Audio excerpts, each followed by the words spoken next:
ਰਿਸ਼ੀ ਸੁਨਾਕ UK ਦੇ prime minister ਕੱਲ੍ਹ ਰਾਤ ਉਹਨਾਂ ਨੇ ਜਿਹੜੀ ਸਟੇਟਮੈਂਟ ਜਾਰੀ ਕੀਤੀ ਜੀ, ਟਾਕ ਬੜੀ ਸ਼ੁਰੂ ਹੋ ਗਈ, ਕਨਵਰਸੇਸ਼ਨ ਬੜੀ ਸ਼ੁਰੂ ਹੋ ਗਈ ਵੀ ਕਲਾਈਮੇਟ ਟਾਰਗੇਟਸ ਤੋਂ, ਕਲਾਈਮੇਟ ਕਮਿਟਮੈਂਟਸ ਤੋਂ ਬੈਕ ਟਰੈਕ ਕਰ ਜਾਣਾ ਜਾਂ ਕਲਾਈਮੇਟ ਕਮਿਟਮੈਂਟਸ ਨੂੰ ਬਦਲ ਦੇਣਾ, ਅਚਾਨਕ ਹੀ ਬਦਲ ਦੇਣਾ, ਜਿਵੇਂ ਹੁਣ ਇਹ ਤਾਂ ਕਹਿ ਸਕਦੇ ਹਾਂ ਵੀ ਰਾਤੋਂ ਰਾਤ ਹੀ ਬਦਲ ਦੇਣਾ। ਸੋ ਉਹ ਜਿਹੜੀ ਹਲਚਲ ਸ਼ੁਰੂ ਹੋ ਗਈ, ਜਿਹੜੀ ਕਨਫਿਊਜ਼ਨ ਪੈਦਾ ਹੋਈ, ਪਹਿਲਾਂ ਤਾਂ ਉਹ ਕਨਫਿਊਜ਼ਨ ਆਪਾਂ ਦੱਸੀਏ ਵੀ ਕਿਹਦੇ ਨਾਲ ਰਿਲੇਟਡ ਸੀ, ਕੀ ਉਹਨਾਂ ਨੇ ਟਾਰਗੇਟਸ ਰੱਖੇ ਹੋਏ ਸੀ, ਕਿਹੜਾ ਉਹ ਚੀਜ਼ਾਂ ਤੇ ਬੈਕ ਟਰੈਕ ਕੀਤੇ ਨੇ।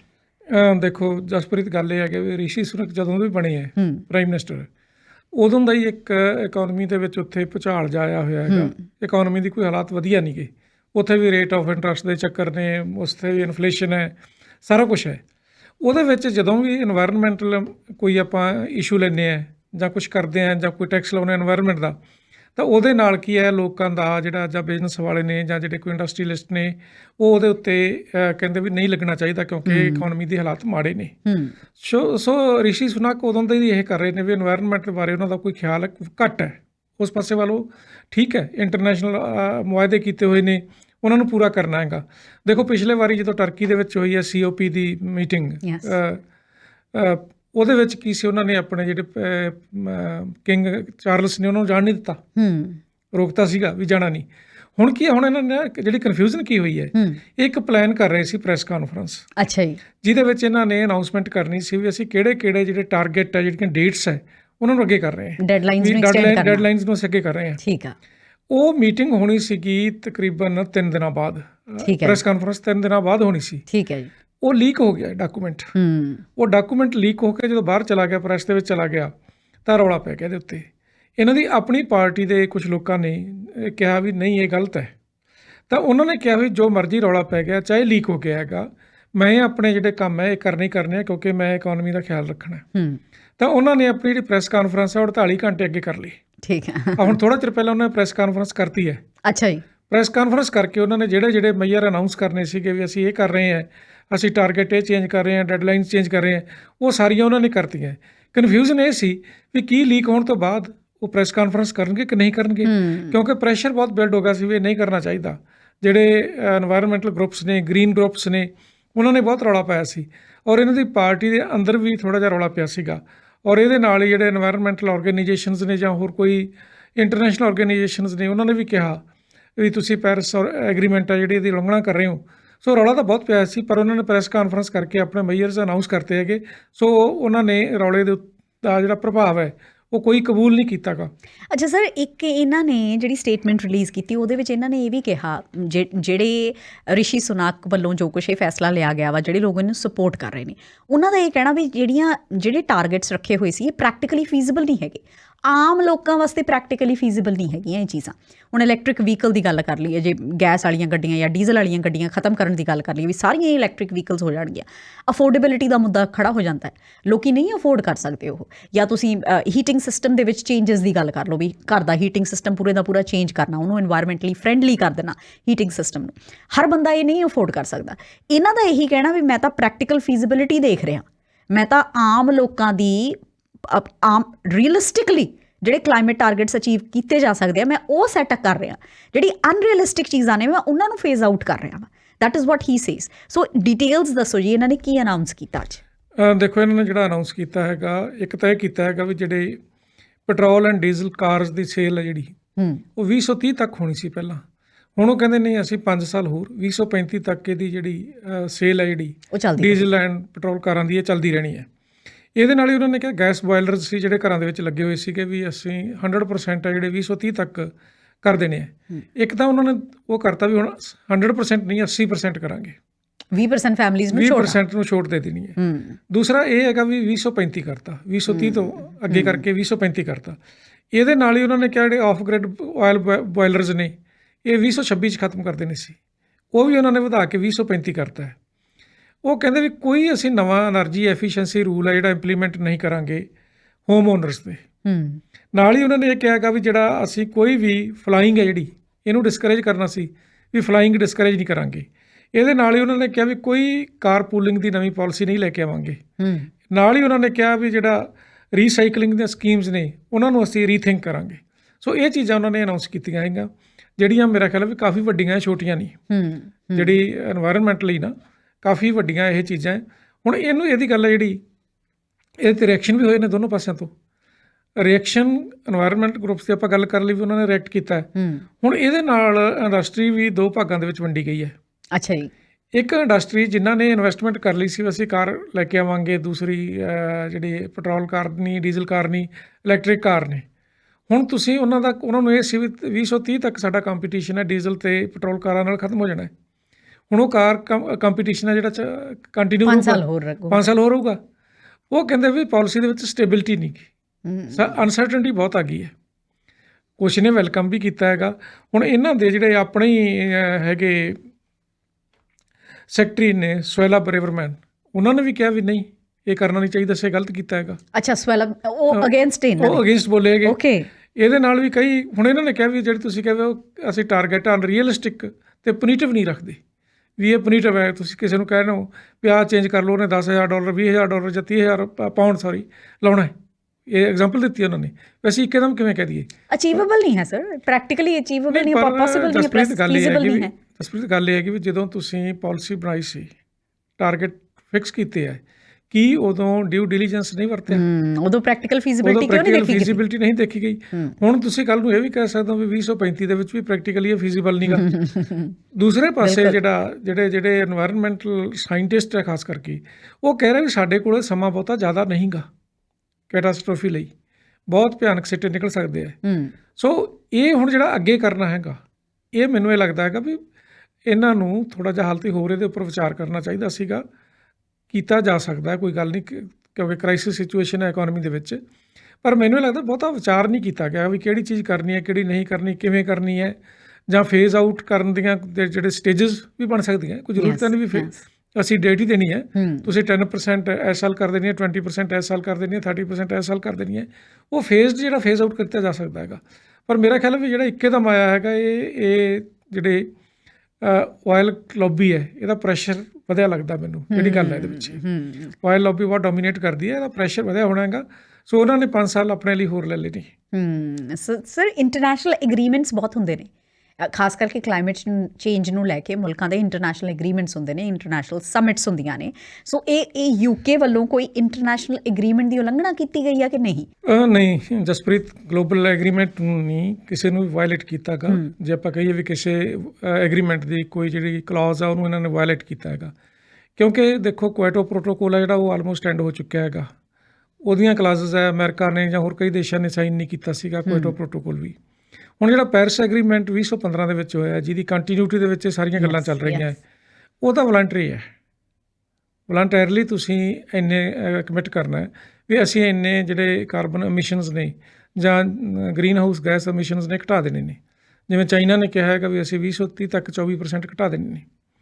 ਉਹ ਵਲੰਟਰਲੀ ਹੈ, ਤੁਸੀਂ ਕਿਸੇ ਨੂੰ ਵਾਇਲੇਟ ਨਹੀਂ ਕੀਤਾ ਗਾ। ਵਾਇਲੇਟ ਹੋਇਆ ਹੈਗਾ ਵੀ ਤੁਸੀਂ ਆਪਣੀ ਕਮਿਟਮੈਂਟ ਨੂੰ ਆਪ ਤੋੜਿਆ। ਇਹ ਵਾਇਲੇਟ ਹੋਇਆ ਹੈਗਾ ਵੀ ਤੁਹਾਡੀ ਆਪਣੀ ਕਮਿਟਮੈਂਟ ਹੈ।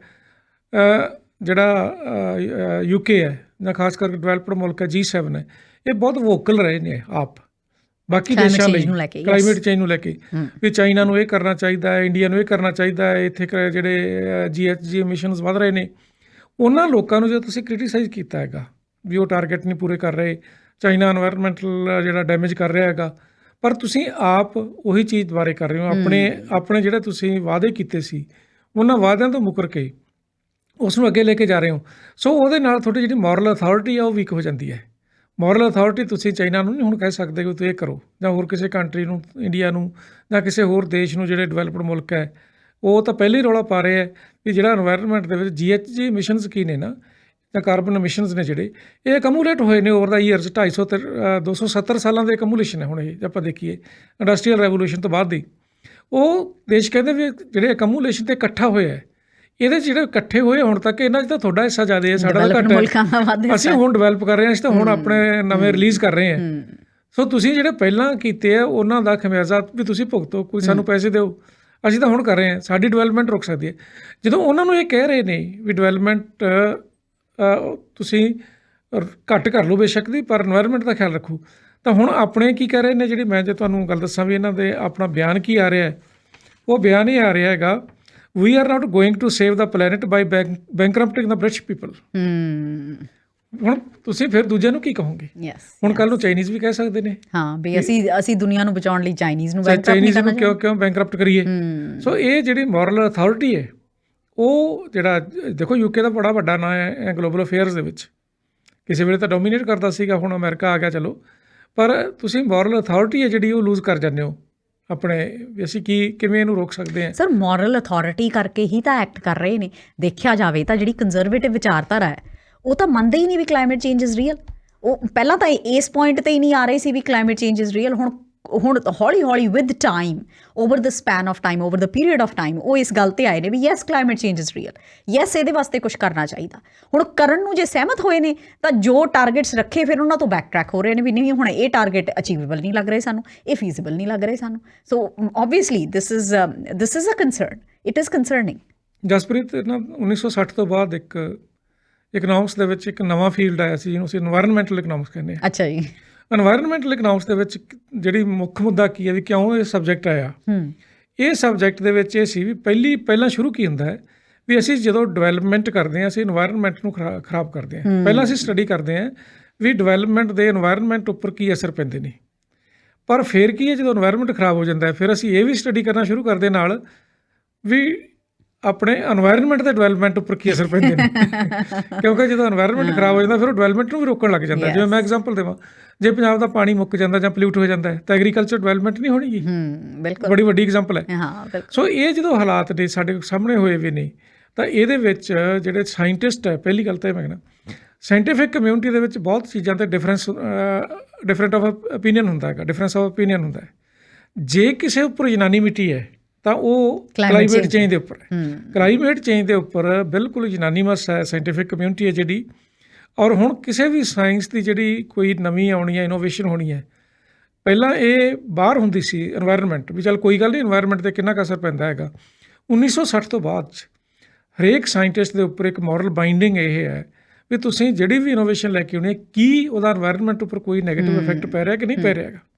ਸੋ ਇਹ ਜਿਹੜੀ ਯੂਨਾਨੀਮਿਟੀ ਹੈ ਬਹੁਤ ਵੱਡੀ ਆ ਔਰ ਦੇਸ਼ਾਂ ਦੇ ਵਿੱਚ ਵੀ ਹੈ। ਯੂਨਾਨੀਮਿਟੀ ਬਣਨੀ ਇਟਸ ਓਬਵੀਅਸ ਕਿਉਂਕਿ ਹੁਣ ਤਾਂ ਇਹ ਸਾਰਾ ਕੁਝ ਵਿਜ਼ੀਬਲ ਹੈ ਜੀ, ਦਿਖ ਰਿਹਾ, ਸਾਫ਼ ਦਿਖ ਰਿਹਾ, ਜਿਹਨੂੰ ਕਹਿੰਦੇ ਆ ਸਪਸ਼ਟ ਤੌਰ ਤੇ ਦਿਖ ਰਿਹਾ। ਹੁਣ ਲੀਬੀਆ ਦੇ ਵਿੱਚ ਫਲੱਡਸ ਆਉਣੇ ਕਿਤੇ ਸੋਚ ਸਕਦੇ ਸੀ? ਜਿਵੇਂ ਐਜ਼ ਯੂ ਸੈਡ ਆਪਾਂ ਇੱਕ ਵਾਰੀ ਪਹਿਲਾਂ ਡਿਸਕਸ਼ਨ ਜਦ ਕਰਦੇ ਸੀ ਤੁਸੀਂ ਕਿਹਾ ਸੀ ਵੀ ਜੁਲਾਈ ਦੇ ਵਿੱਚ ਪੰਜਾਬ 'ਚ ਫਲੱਡ ਆਉਣੇ, ਕਦੇ ਸੋਚਿਆ ਸੀ? ਇੱਥੇ ਆਪਣੀ ਜਿਹੜੀਆਂ ਜੰਗਲੀ ਅੱਗਾਂ ਲੱਗ ਰਹੀਆਂ ਨੇ ਹਰ ਸਾਲ, ਉਹ ਜੰਗਲੀ ਅੱਗਾਂ ਦੀ ਜਿਹੜੀ ਸਿਵਿਅਰਿਟੀ ਆ ਉਹ ਵਧੀ ਜਾ ਰਹੀ ਹੈ। ਸੋ ਇਹ ਸਾਰੀਆਂ ਚੀਜ਼ਾਂ ਤਾਂ ਵਿਜ਼ੀਬਲ ਨੇ, ਪਤਾ ਹੀ ਹੈ ਵੀ ਕਲਾਈਮੇਟ ਚੇਂਜ ਦਾ ਅਸਰ ਹੈ ਸਾਰੀਆਂ ਚੀਜ਼ਾਂ। ਨਹੀਂ ਇਹ ਜਸਪ੍ਰੀਤ ਹੁਣ ਕੰਮ ਇਹ ਹੈ ਨਾ ਬਿਲਕੁਲ ਤੇਜ਼ੀ 'ਤੇ ਆ ਗਿਆ ਹੈਗਾ ਵੀ ਜਿਵੇਂ ਹੁੰਦੇ ਨਾ ਬਿਮਾਰੀ ਪਹਿਲਾਂ ਸ਼ੁਰੂ ਹੁੰਦੀ ਹੈ ਤੇ ਔਰ ਫਿਰ ਉਹ ਫੈਲਦੀ ਹੈ ਜਦੋਂ ਇੱਕਦਮ ਬੋਡੀ 'ਚ ਫੈਲ ਜਾਂਦੀ ਹੈ। ਹੁਣ ਐਕਸਪਲੋਸਿਵ ਸਟੇਜ ਜਿਹੜੀ ਹੈਗੀ ਉਸ 'ਤੇ ਪਹੁੰਚੇ ਹੋਏ ਹਾਂ ਅਸੀਂ। ਸੋ ਸਾਡੇ ਕੋਲ ਕੋਈ ਬਹੁਤਾ ਸਮਾਂ ਨਹੀਂ ਗਾ। ਸੋ ਇਸ ਨੂੰ ਸੀਰੀਅਸਲੀ ਲੈਣਾ ਚਾਹੀਦਾ ਹੈ। ਇਹ ਇੱਕ ਦੇਸ਼ ਵੱਲੋਂ ਜਿਹੜੀ ਕੀਤੇ ਗਏ ਟਾਰਗੇਟ ਅੱਗੇ ਕੀਤੇ ਗਏ ਆ, ਡੈਡਲਾਈਨਸ ਜਿਹੜੀਆਂ ਹੈਗੀਆਂ ਉਹ ਪੋਸਟਪੋਨ ਕੀਤੀਆਂ ਗਈਆਂ।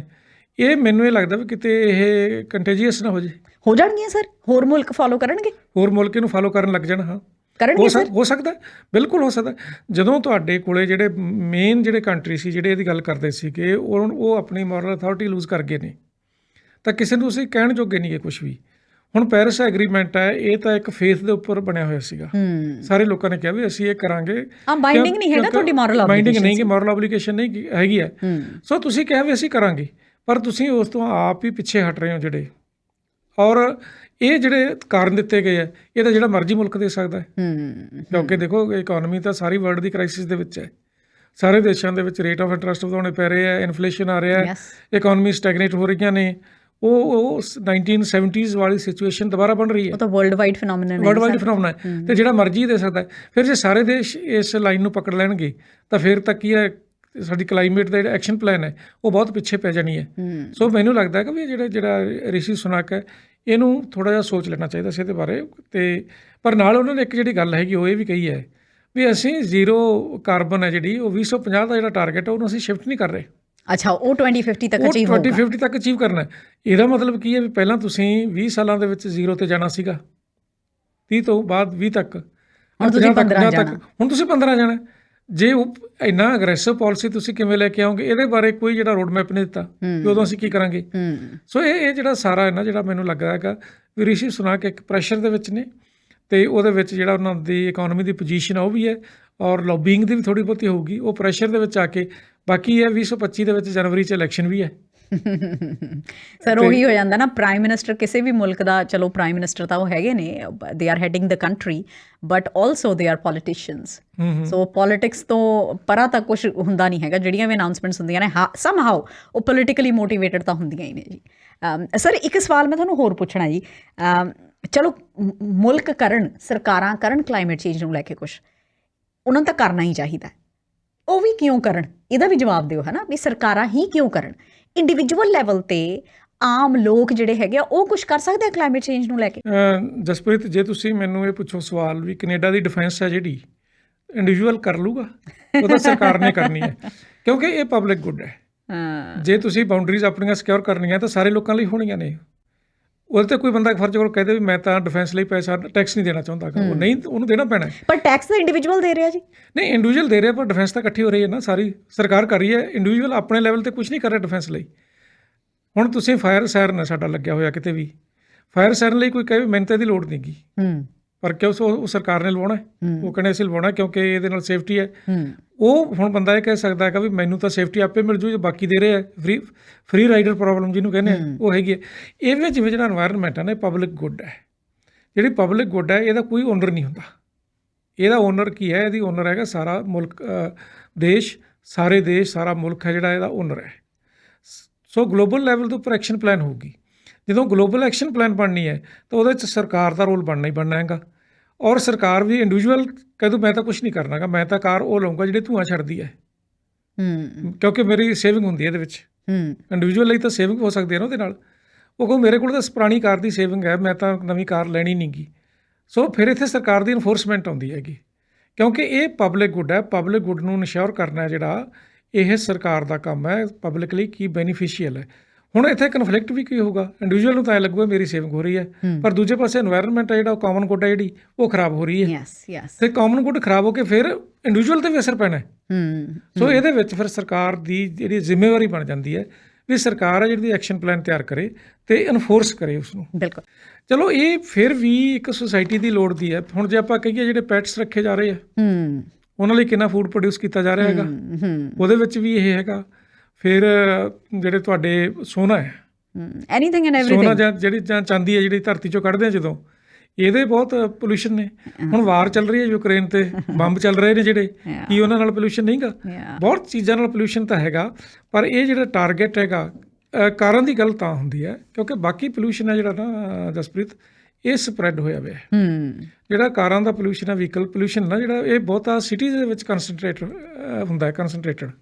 ਇਸ ਕਰਕੇ ਇਹਦਾ ਰੌਲਾ ਪੈਂਦਾ, ਕਿਉਂਕਿ ਦੇਖੋ ਪੋਲਿਊਸ਼ਨ ਨੂੰ ਦੂਰ ਕਰਨ ਦਾ ਇੱਕ ਤਰੀਕਾ ਇਹ ਵੀ ਪੋਲਿਊਸ਼ਨ ਨੂੰ ਸਪਰੈਡ ਕਰ ਦਿਓ। ਹਵਾ ਆਉਂਦੀ ਹੈ ਕਿ ਸਾਡੇ ਜਿਹੜਾ ਕੋਈ ਧੂੰਆਂ ਹੁੰਦਾ ਹੈਗਾ ਉਹ ਫੈਲ ਜਾਂਦਾ, ਸਾਰੇ ਦੇਖੋ ਕਿੰਨੇ ਨਿਕਲ ਜਾਂਦਾ ਹੈਗਾ, ਕੋਈ ਰੇਤਾ ਪਾ ਜਾਂ ਧੂੰਆਂ ਚੜ੍ਹਿਆ ਹੋਇਆ ਹੈ, ਉਹਦੇ ਨਾਲ ਉਹ ਸਪਰੈਡ ਹੋ ਜਾਂਦਾ ਹੈਗਾ। ਇੱਕ one way of management of pollution ਇਹ ਵੀ ਹੈ ਵੀ ਉਹਨੂੰ ਸਪਰੈਡ ਕਰ ਦਿਓ, ਪਰ ਸਪਰੈਡ ਕੀਤੇ ਦੇ ਲੋਕਲ ਇਫੈਕਟ ਤਾਂ ਹਟ ਜਾਣਗੇ, ਗਲੋਬਲ ਨਹੀਂ ਹਟਦੇਗੀ। ਕਿਉਂਕਿ ਉਹਨੇ ਕਿਤੇ ਹੁਣ ਕੀ ਹੈ, ਗ੍ਰੀਨ ਹਾਊਸ ਗੈਸ ਐਮਿਸ਼ਨਸ ਨੇ, ਚਾਹੇ ਉਹ ਦਿੱਲੀ ਦੇ ਵਿੱਚ ਐਮਿਟ ਹੋਈਆਂ ਨੇ, ਚਾਹੇ ਵੈਨਕੂਵਰ ਦੇ ਵਿੱਚ ਹੋਈਆਂ ਨੇ, ਚਾਹੇ ਲੰਡਨ ਦੇ ਵਿੱਚ ਹੋਈਆਂ ਨੇ। ਧਰਤੀ ਦਾ ਇੱਕ ਹੈ, ਧਰਤੀ ਇੱਕ ਹੈ, ਉਹਨਾਂ ਦਾ ਇੰਪੈਕਟ ਸਾਰੇ ਪੈਣਾ ਹੈ, ਸਾਰੀ ਦੁਨੀਆ ਦੇ। ਜਿਹੜੀ ਸਨੋ ਮੈਲਟ ਹੋਣੀ ਹੈਗੀ, ਗਲੇਸ਼ੀਅਰ ਮੈਲਟ ਹੋਣੇ ਆ, ਉਹ ਸਾਰਾ ਇੱਕ ਉਹਨਾਂ 'ਤੇ ਅਸਰ ਪੈਣਾ ਹੈਗਾ। ਸੀ ਲੈਵਲ ਰਾਈਜ਼ ਹੋਣਾ ਹੈ, ਟੈਂਪਰੇਚਰ ਰਾਈਜ਼ ਹੋਣਾ ਹੈ, ਸਾਰਾ ਕੁਛ ਉਹਦੇ 'ਤੇ ਅਸਰ ਪੈਣਾ ਹੈਗਾ ਜੀ। ਸਰ ਉਹੀ ਗੱਲ ਹੈ ਨਾ, ਜਿਵੇਂ ਉਹ ਕਹਿੰਦੇ ਹੁੰਦੇ ਆ ਨਾ ਵੀ ਆਪਾਂ ਤਾਂ ਧਰਤੀ ਨੂੰ ਐਂ ਯੂਜ਼ ਕਰ ਰਹੇ ਹਾਂ as if we have another earth to go to, but unfortunately we don't. ਅਤੇ ਇਹ ਜੇ ਲੀਡਰ ਸਾਡੇ ਇਹ ਗੱਲ ਸਮਝ ਜਾਣ ਤਾਂ ਵਧੀਆ ਹੋਊਗਾ।